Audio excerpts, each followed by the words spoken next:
Il y a des contacts qui me posent souvent la question de savoir pourquoi c'est si difficile de trouver le travail en technologie. Alors, je vous ai préparé une version très simpliste pour qu'on se comprenne très bien. À moins de vivre dans une bulle, il y a de fortes chances que vous êtes au courant de la grosse vague de licenciements qui a été effectuée dans l'entreprise Block, l'entreprise américaine qui a des services répartis un peu de partout dans le monde et qui impacte des millions de personnes. Ils ont licencié presque la moitié de leur personnel, soit 4000 personnes. Je ne vais pas revenir sur les causes du licenciement, regardez une de mes anciennes vidéos, mais plutôt sur la conséquence que cela a sur le marché. Lorsqu'une grande entreprise pareille licencie 4000 personnes, juste pour vous faire une version simpliste, je me répète, sur le marché, ça fait 4000 personnes de plus qui ont besoin du travail. Et ça met une pression très forte, que ce soit pour les consultants, pour les employés, pour les travailleurs autonomes et même aussi pour les entreprises.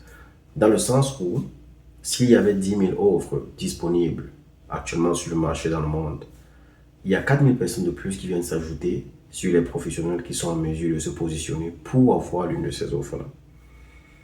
Et moi, ce que je pense en tout cas, c'est que avec l'économie très différente dans laquelle on vit de nos jours, une personne qui a 10 ans d'expérience, par exemple, sera très tentée de prendre un job qui demande uniquement 7 ans, voire 5 ans d'expérience.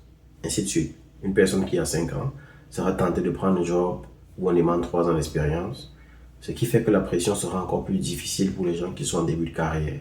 De vous à moi, vous savez que c'est hyper difficile aujourd'hui de mettre son pied dans l'industrie lorsqu'on vient de sortir de l'université ou alors lorsqu'on a 1 ou 2 ans d'expérience. Mais rien n'est impossible, ne lâchez pas prise. C'était Oleano Dassi, CEO d'Automating. J'aide les entreprises et les entrepreneurs à exploiter la technologie comme levier de croissance sans complexité inutile. Merci, bye bye.